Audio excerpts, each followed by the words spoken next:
व्यक्ति एक एक बूंद के लिए तरसता है, कहीं मुझे एक बूंद यदि पानी मिल जाए तो मेरे को बड़ी संतुष्टि मिलेगी। राजा परीक्षित की यही स्थिति है। राजा परीक्षित सोचते हैं कि मेरे गुरुदेव के पावन वाणी से, मुखारबिंद से जो निश्चित शब्द है वो मेरी पिपासा को शांत करता है, मेरी जिज्ञासा को शांत करता है, मेरी बुभुक्षा को शांत करता है। इस समय परीक्षित की भूख अन्न की नहीं है, सांसारिक पदार्थों की नहीं है, मात्र राजा परीक्षित की भूख इस समय जिज्ञासा है। गुरुदेव के वचनामृतों की है। गुरुदेव के वचनामृत आज तृतीय दिवस है, ध्यान देना।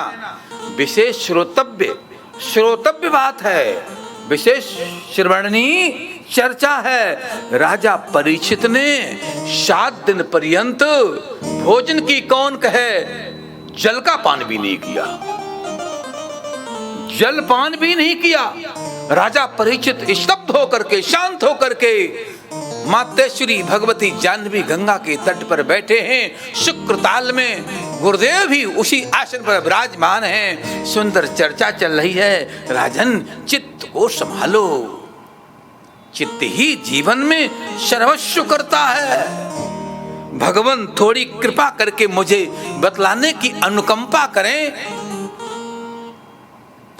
किसके चित्त ने क्या कर दिया, किसका चित्त बिगड़ा तो किसका जीवन बिगड़ गया। हम थोड़ा सुनना चाहते हैं। भगवान, किसने अपने जीवन में प्रमाद किया चित्त को न संभालने में, किसने असावधानी बरती, भगवान उसका नाम थोड़ा बतलाने की कृपा करें। उसका नाम क्या है? बहुत अच्छा नाम लिया। राजन, यदि आप नाम जानना चाहते हो तो उसका नाम भरत है। उसका नाम भरत है। प्रातः काल आपने कथा सुनी ऋषभदेव की परंपरा में, इसी परंपरा में, इन्हीं के पुत्रों में, इन्हीं की वंशावली में भरत जी महाराज आते हैं। भरत जी महाराज से थोड़ी चूक हो गई, थोड़ी त्रुटि हो गई, थोड़ी भूल हो गई। मन के अंदर वैराग्य आया, जंगल की ओर चलने लगे। जब जंगल की ओर चलने लगे, छोटी सी भूल, ध्यान रखना, गलती, छोटी सी गलती, छोटी सी न्यूनता हमें कहां पहुंचा सकती है हम विचार नहीं कर सकते हैं, हम सोच नहीं सकते हैं। छोटी सी कमी हमारे जीवन को किस गर्त में लेके गिरा सकती है, हम इसके बारे में वहां तक नहीं कभी चिंतन कर सकते हैं। गलती छोटी होती है, परिणाम बहुत भारी होता है। सोचो, विचारो, चिंतन करो।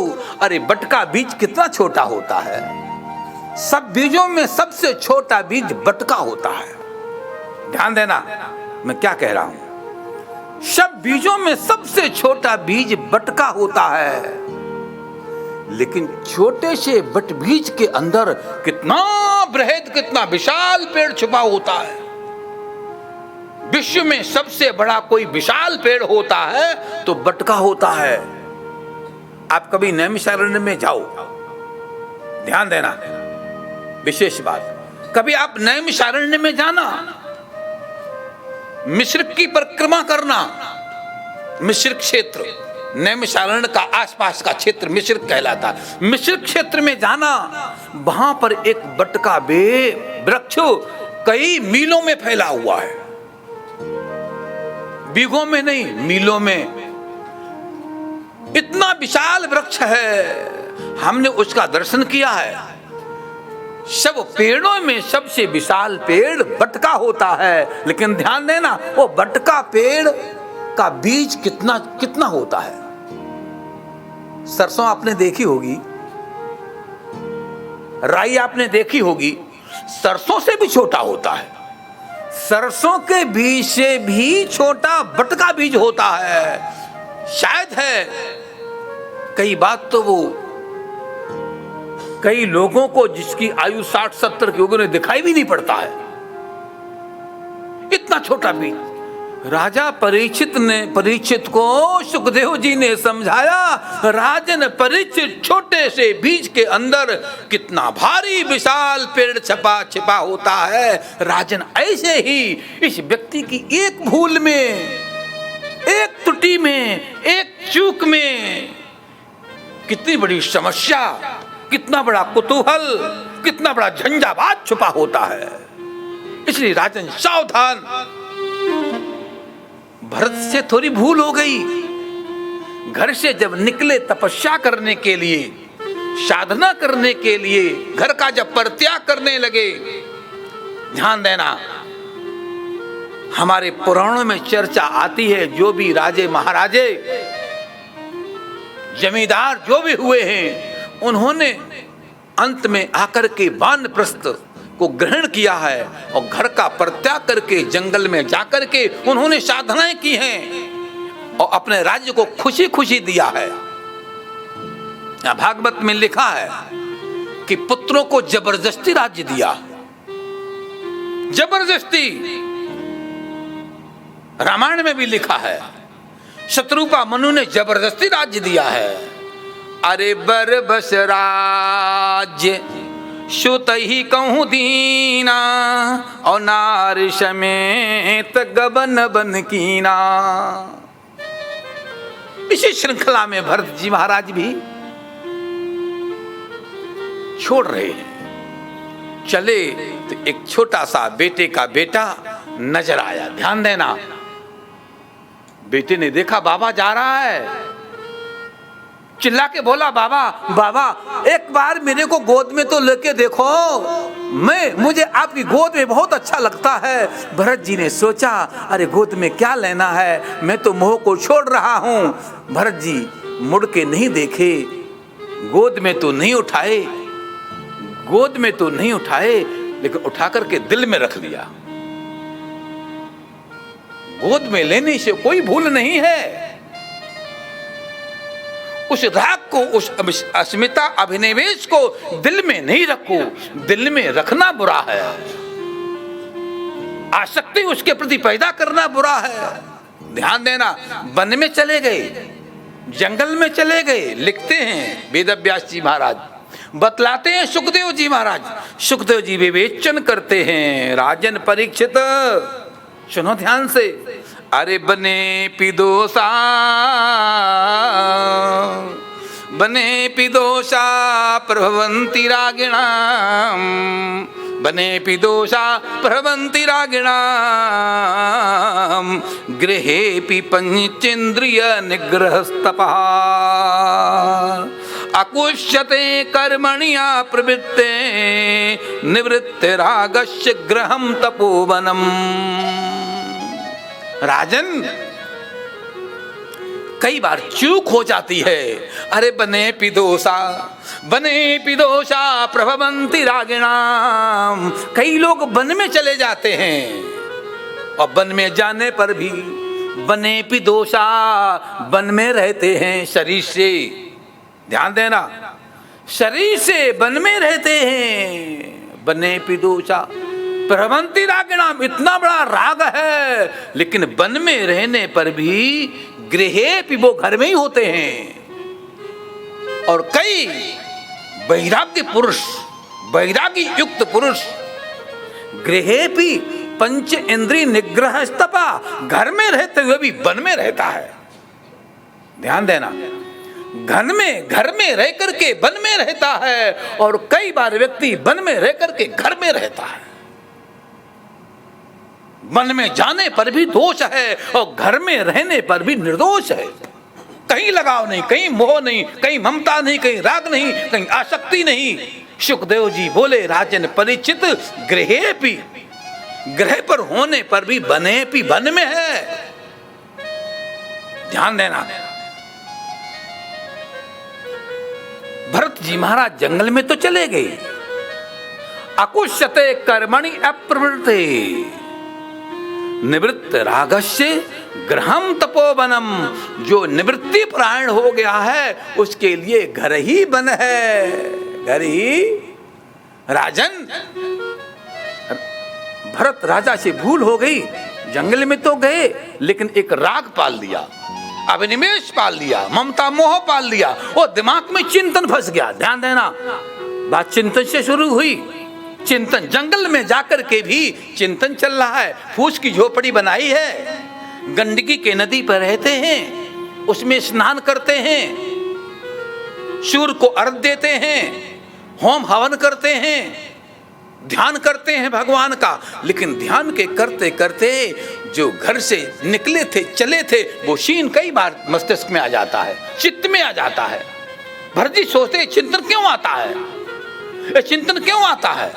अरे बहुत अच्छा होता, बहुत अच्छा होता उस बालक को गोद में एक बार लेकर के प्यार कर लेते तो ये समस्या खड़ी नहीं होती, शायद ये समस्या खड़ी नहीं होती। ध्यान देना, एक बार मैं बौद्ध दर्शन पढ़ रहा था, अरे कहाँ दिमाग चला गया, बोल वृंदावन बिहारी लाल की।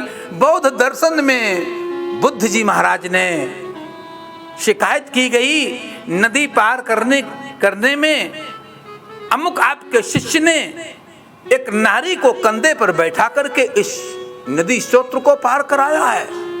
गुरुदेव से बहुत बड़ी भूल की है। बुद्ध ने बहुत अच्छी बात की है, अरे उसने तो उसको पार करा के भी छोड़ दिया, पर तूने अभी भी दिल में रखा उसको। ध्यान देना, दिल में रखना बुरा है, पार कराना बुरा नहीं है। किसी की मदद कर देना, किसी का सहयोग कर देना बुरी बात नहीं है। उसको दिल में रखना, उस राग को, उस आसक्ति को, उस ममता को, उस अभिनिवेश को, उस अस्मिता को मन के अंदर रखना बुरा है। दया करना बुरा नहीं है। बोलो कृष्ण कन्हैया लाल की। राजन परीक्षित, छोटी सी भूल, छोटी सी त्रुटि आदमी को कहां गिरा के ले जाए कोई पता नहीं चलता। राजन सावधान, चित्त को बनाओ। चिंतन में, चित्त के अंदर से कोई विकृत चिंतन उत्पन्न नहीं होना चाहिए। यदि कोई विकृत चिंतन उत्पन्न हो गया तो जीवन को धराशायी कर देगा। सावधान। श्रीमद् भागवत की कथा ये समाधि भाषा है। एक आपको बात बतलाऊं, ये भागवत की कथा सबके बस की बात नहीं, बड़ी टेढ़ी है। इसकी व्याख्या, इसको समझना, इसको बोलना, परमहंस्याम संहितायाम सही व्याख्या कोई सुखदेव का अनुगामी परिव्राजक ही कर सकता है। सोचो समझो, जो स्वयं बंधा हुआ है, जो स्वयं बंधा हुआ है वो किसी को क्या खोलेगा, क्या खोलेगा? खोल तो वही सकता है जो स्वयं खुला होगा, जो स्वयं खुला होगा। जो घर गृहस्थी परिवार की उलझनों में, समस्याओं में बंधा हुआ है, किसी के हाथ बंधे हों और उससे कहो भैया मेरे को खोल दे, तो वो क्या खोलेगा? वो तो बेचारा पहले से बंधा हुआ है। जिसके हाथ खुले हैं वही खोल सकता है। सुखदेव जी महाराज ने विवेचन किया, राजन वही खोलता है जो स्वयं खुला होता है। जो जीवन मुक्त पुरुष होता है, मुक्ति वही दे सकता है। मुक्ति पथ का पथिक वही बना सकता है। सुखदेव जी महाराज मुक्ति पथ का पथिक राजा परीक्षित को बना रहे हैं। राजन सावधान, राजन सावधान, बिल्कुल चूक न होने दो। संसार में रहो, कोई दिक्कत नहीं।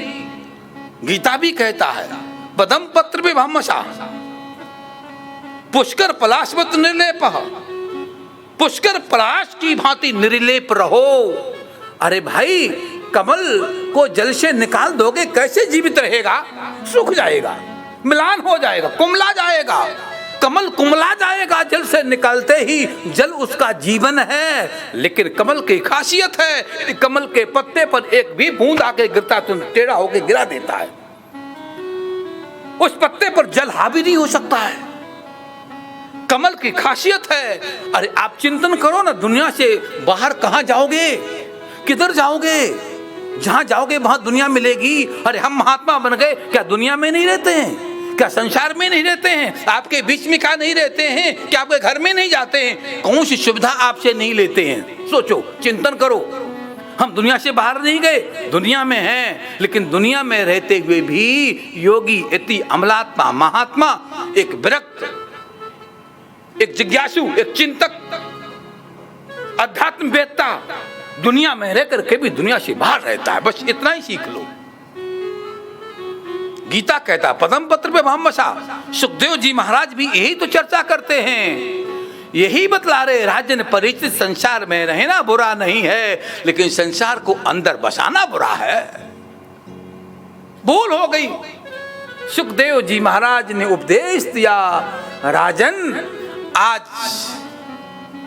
भरत जी महाराज जलपात्र को लिए हुए हैं, गंडकी में स्नान किया और स्नान करके प्रातः काल सूर्योदय के समय पर भगवान सूर्य को अर्घ दे रहे हैं, अर्घ को प्रदान कर रहे हैं, जल सूर्य को दे रहे हैं। उसी समय एक व्याघ्र ने बड़ी तेजी से गर्जना की और उस गर्जना को सगर्भा मृगी ने सुना और वो घबराई। घबरा करके उसने उस गंडकी नदी को पार करना चाहा और ऐसी ताकत, पूरी पुरजोर ताकत लगा करके जब उस गंडकी को छलांग लगाया, सगर्भा मृगी थी, उसका गर्भ निषिद्ध हो गया, जल में गिर गया और वो पार करके एक गुफा में जाकर के पहुंची, वहीं मर गई।